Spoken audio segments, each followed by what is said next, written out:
Salut tout le monde, c'est le Chauve qui Game, bienvenue à ce 5e épisode d'Insane Cartwheel, j'espère que vous allez bien. Aujourd'hui on va faire les coupes 33 à 40 et on va jouer Toad. Petit changement sur le format des vidéos, je trouvais que ça commençait à être redondant de toujours dire la note finale à voix haute et dire si je veux faire ça ou non. Donc dorénavant, la note va être inscrite déjà au moment où je commence à parler de la piste. Et il va avoir un petit système de couleurs, donc le voici. Rouge veut dire que j'ai aucune intention de rejouer la piste. Jaune veut dire que je suis quand même neutre, fait que si je la rejoue, ok. Si je la rejoue pas, ok. Vert veut dire que je suis quand même down, mais ce sera pas nécessairement mon premier choix. Et bleu, ça veut dire hell yeah. Je la rejoue anytime, je risque de la prendre souvent, comme tout ce genre d'affaires-là. Donc, avec tout ça, on va commencer avec la coupe Mushroom Cannon.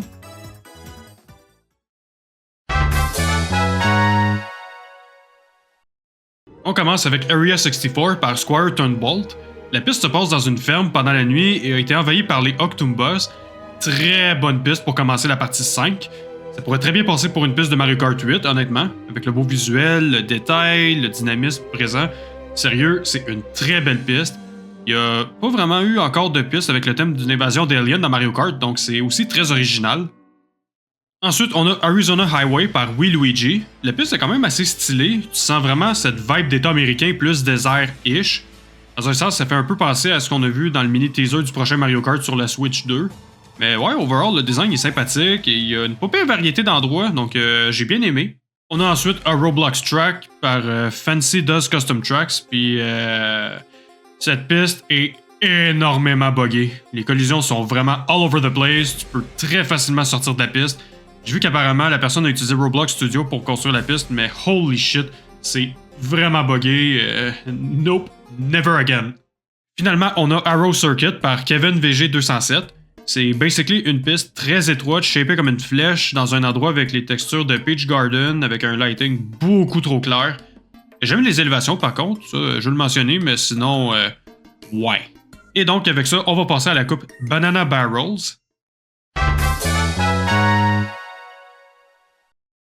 On commence avec Arrow Course par EC2 Band. La première chose que j'ai à dire sur cette piste, c'est si vous êtes épileptique, ne la jouez pas. Il y a tellement de Z-fighting sur les textures, puis ça peut actually être assez risqué. En ce qui concerne la piste en tant que telle, c'est pas mal juste une petite surface plate en forme de flèche avec un background un peu sombre. C'est challenging et tu peux facilement tomber, mais sinon c'est pas mal ça. Retro Style 12 a aussi fait sa propre version d'Arrow Course. C'est moins pire, cette fois c'est dans un colisée avec des Donkey Kong qui traînent un peu partout. La piste en tant que telle est assez basic, mais disons que visuellement parlant, c'est pas mal moins pire que l'autre version. On y va ensuite avec Artificial Arboretum par Atmosphère. Ça se passe dans une station spatiale et je pense qu'à date c'est une des meilleures pistes dans l'espace qui est pas une Rainbow Road que j'ai faite à date. Une bonne variété d'éléments aussi, comme à un certain point un jardin, ce que je trouve nice. Je dis que c'est une station spatiale, mais ça file un peu comme une colonie, mais bref, très belle piste et très dynamique. On termine avec Artificial Plains par El QWERTY. C'est pretty much juste un circuit normal qui se passe dans un désert. J'avoue que j'ai enlevé quelques points parce que par bout, disons que c'était vraiment pas optimisé. Genre la course filait vraiment lente. Mais sinon, le reste, c'est bien sympathique. Il y aurait du potentiel si c'était pas des spots plus lents, mais sinon, ouais. Et donc, avec ça, on passe à la coupe Potted Piranha Plant. On y va avec Art Museum, créé par Bryce Player 108. Elle a été faite pour le 62e Custom Track Jam et a remporté la 8e place. C'est un musée shapé un peu comme Coconut Mall et à l'intérieur, on peut voir des images. Honnêtement, c'est très simple. Le fait d'avoir 2 étages au début, ça amène de quoi de plus, je dirais. Mais je pense que ça en prendrait un peu plus. Mais malgré tout, c'est pas si pire overall. Ensuite, on a ASDF Course par Gilmont, la fameuse ASDF Course, une des premières custom tracks. Je me sens un peu mal de donner la note que je donne, puis je veux quand même être somewhat indulgent avec le fait qu'au moment qu'elle était sortie, on est encore au tout début des custom tracks, mais c'est juste une surface plate avec un mur jaune, des images fixes qui servent de background. Je peux pas vraiment dire grand chose de plus honnêtement. Retro Style 12 a aussi fait sa propre version des SDF Course, elle est déjà mieux. Cette fois c'est avec un thème un peu à la Mushroom Gorge. Visuellement en vrai c'est actually pas si pire. C'est une bonne adaptation de la SDF Course originale. Et avec les champignons ça rend ça beaucoup plus dynamique aussi. Pour finir, on a ASDF Course 2 par Bosushi. C'est basically la version originale, là, visuellement parlant, mais avec un layout beaucoup plus long. Si c'était juste un tour, ça aurait pu aller, mais là, il faut en faire 3. C'était quand même assez long, là, puis disons que garder le visuel original, ça a pas tant aidé. Comme, oui, ça reste fidèle au source material, mais c'était long pareil. Mais avec tout ça, on passe à la coupe Hammer. On commence avec A SketchUp Track fait par Questorian. C'est basically un remake de A Roblox Track, mais cette fois ça a été fait dans Google SketchUp. C'est pas mal plus jouable et je peux le donner que les élévations c'est un bon ajout, mais sinon c'est littéralement juste un carré hyper étroit qui dure 5 tours. On y va ensuite avec A Small Course fait par Mistora. Un peu ironique comme nom de piste parce qu'elle est quand même assez longue et très challenging aussi. La piste est inspirée d'un vieux jeu Flash qui s'appelle A Small Car. C'est pas super par contre. C'est pas nécessairement la plus belle visuellement, mais j'ai eu du fun à la jouer pareil. On a ensuite A Small Course 2 par Mistora. Encore. C'est que là, un remake de l'autre version, mais beaucoup plus belle. Au lieu que ce soit des surfaces plates comme l'autre, là, c'est vraiment. Les chemins ils ont une hauteur. Les éléments de background sont beaucoup plus beaux aussi. J'aime bien les textures des buildings. Et c'est toujours aussi le fun. Le petit village qu'on voit aussi vers la fin, c'est une belle touch. Fait que ouais, non, overall, une belle piste. Une bonne piste aussi. Finalement, on a A Small Course 1 Lap Edition, encore une fois par Mistora. C'est basically un mix de 4 de ces vieilles custom tracks qui sont A Small Course, Kiwi's GBA Castle, SNES Vanilla Lake 2 et KKW Luigi's Park. Est-ce qu'elles sont toutes dans Insane Kartway? Aucune idée, on verra en temps et lieu.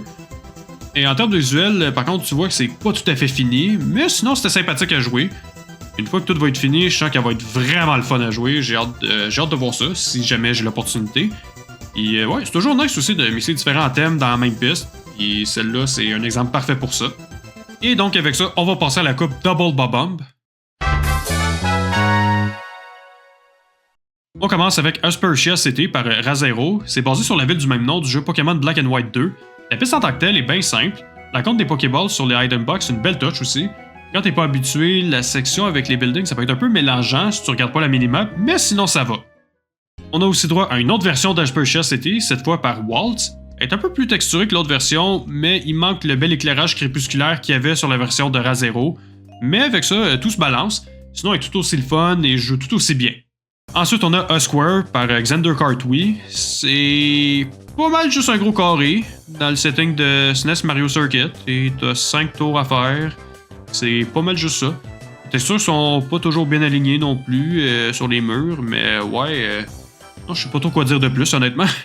Finalement, on a Assault on Isle Delfino par Slime Server. Très bon concept, ça mixe très bien Delfino Plaza et Delfino Square, et j'aime bien l'ajout des Piranha Plant par-dessus le genre de glue weird, là. C'est basically ce qu'on avait dans Mario Sunshine.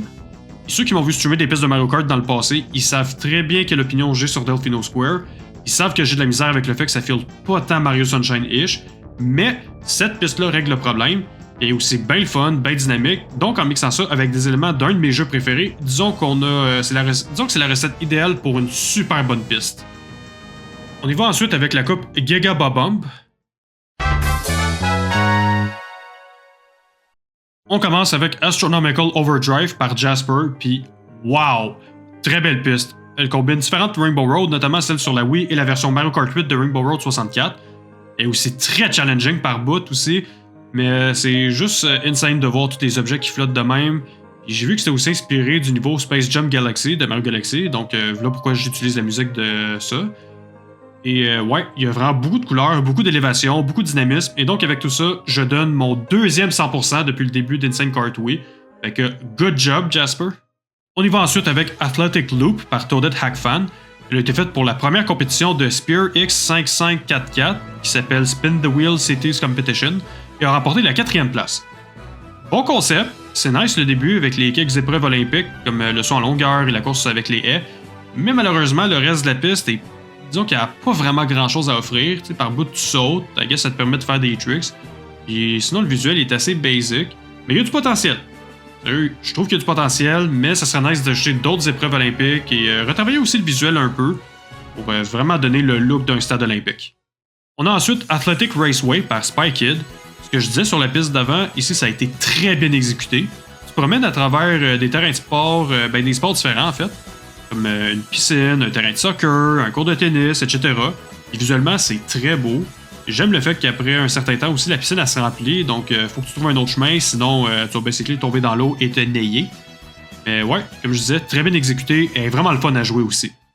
Pour finir, on a A Toasty Platformer Track fait par Blue Bat Star. En fait, c'est basé sur des jeux qui ont été actually faits par Blue Bat Star qui s'appelle A Toasty Platformer. Honnêtement, j'étais prêt à donner une note assez basse parce que le visuel est très basic et aussi c'est glitché par moments, mais après avoir vu que justement la personne a fait une piste basée sur sa propre création, même si c'était juste en joke avec ses amis, de ce que j'ai vu en tout cas, là, je trouve que c'est quand même wholesome comme histoire. Et donc j'ai essayé de donner quelques points de plus ici et là en respectant mon propre système, of course, mais ouais, c'est unique quand même comme situation. Et avec ça, on passe à l'avant-dernière coupe, la coupe Super Horn. On commence avec AU Police par GeForce et Shushintosh. Comme vous pouvez le constater, la map vient d'Among Us. À la base, ça a été fait pour le 58e Custom Track Jam, mais ils n'ont pas réussi à la finir à temps, donc ils ont fini ça quelques mois plus tard. Honnêtement, la piste a été très bien recréée et pour une map qui est relativement open, c'est très bien organisé et très bien designé pour pas qu'on se perde et qu'on sache où aller. C'est aussi une très belle touch aussi, les item box qui ont été remplacés par des crewmates. Fait que ouais, elle était belle fun aussi. On a ensuite Aura Metropolis par Spy Kid. Et pour décrire cette piste, c'est basically une métropole typiquement futuriste, mais de la façon qu'on les montrait dans les années 40-50. Et honnêtement, c'est ce qui fait son charme. Puis le look sombre aussi, ça donne une ambiance un peu unsettling, si on peut dire. Puis évidemment, avec les élévations, les tricks et tout, on a le droit à une très bonne piste et assez originale aussi, si on compte pas trop Neo Bowser City. On a ensuite Aurora Area par Kozakura. Celle-là est vraiment spéciale et elle fait quelque chose que j'ai jamais vu dans un Mario Kart avant. Autant un vrai Mario Kart que n'importe quel custom track. Mais pour parler de la piste en tant que telle avant, ça se passe dans une petite forêt, en plein hiver pendant la nuit. Tu sais, c'est beau. Mais, pour la chose que j'ai jamais vue, en fait, quand tu sautes dans l'eau, la caméra bouge et pendant toute la durée du trajet sous l'eau, tu as une vue de haut. Genre de, tu sais, de haut, là, dans les airs. Je l'avais vraiment pas vu venir et c'était rough à manager au début, mais au final, c'était pas si pire. Et même si je veux pas nécessairement avoir ça trop souvent, je trouvais que ça faisait vraiment différent et assez original. Pour finir, on a Aurora Field par Warwick 92 XD. Très coloré comme piste, elle offre une bonne variété d'environnements, chacun plus coloré les uns que les autres. D'autres moins, mais sinon, ouais, chaque endroit a son propre charme. Et on peut aussi voir des aurores boréales dans le ciel, donc ouais, elle était vraiment le fun à jouer aussi. Et donc avec ça, on va passer à la dernière coupe de la vidéo, la coupe Dash Ring. On commence avec AU The Skeld par Doom Doom, une autre map d'Among Us. En fait, c'est leur première à l'époque. Bien que je reconnais le layout avec la cafétéria et tout, j'avoue que je suis un peu moins sûr avec le lighting. C'est supposé être plus sombre, me semble, mais j'avais vu qu'il y avait. J'ai remarqué aussi qu'il n'y avait aucune item box dans celle-là. D'un côté, oui, ça te permet de focusser plus sur tes skills, mais d'un autre côté, ça donne l'impression que la piste n'est pas complètement finie. On a ensuite Autumnal Archipelago par Bugsy. Il est à la base fait pour une compétition de custom truck organisée par Icewear Chris. Bon, c'est sûr qu'il fallait qu'il soit involved hein, quand on parle d'une piste insane comme celle-là. Mais plus sérieusement, ouais, c'était fait pour ça, mais Bugsy a fini son projet quelques mois après la fin de la compétition. Pour la piste en tant que telle, comme vous pouvez le voir, ça se passe dans plusieurs petites îles pendant l'automne, puis holy shit! C'est une très belle piste, elle est assez challenging aussi, mais vraiment le fun. Je parle beaucoup d'élévation dans les pistes que je review et tout, là, mais celle-là, je pense que c'est une des pistes qui l'intègre le mieux. Il y a un moment, t'es en haut de l'île, en haut des îles en fait, puis après ça, tout de suite après, t'es complètement en bas, là, dans une genre de grotte, après tu montes, tu descends, ça finit plus. Mais je dis ça d'une bonne façon. Fait que, ouais, let's go, un autre 100%, je suis fier de toi, mon Bugsy. Comme avant-dernière piste, on a Autumn Alcazar par Alex TG4517. Elle a été faite pour le 50e Custom Track Jam et a eu la 9e place. La piste est simple, ça se passe aussi dans un setting d'automne avec un background qui semble être inspiré de New Super Mario Bros. Wii. Éventuellement, tente dans un château un peu démoli aussi. Overall, j'aime bien. C'est beau et simple, et il y a un peu d'élévation par moment. J'en aurais peut-être mis un peu plus, mais overall, ça va. Pour finir la vidéo, on a Autumn Forest par Joris MKW. Ça se passe dans un setting d'automne, c'est quand même simple aussi. Quoique pour une piste avec le mot Forest dedans, je pense que j'aurais mis un petit peu plus d'arbres, mais sinon j'aime bien. Ça pourrait facilement passer pour une piste de Mushroom Cup, et je dis ça dans le bon sens aussi. Et donc avec ça, on va s'arrêter là pour aujourd'hui. On a maintenant 40 coupes de fête. Ça avance tranquillement pas vite. Un petit shout-out aux deux pistes que j'ai donné 100% aujourd'hui. On a Astronomical Overdrive par Jasper et Autumnal Archipelago par Bugsy. Fait que ouais, vous avez bien fait ça.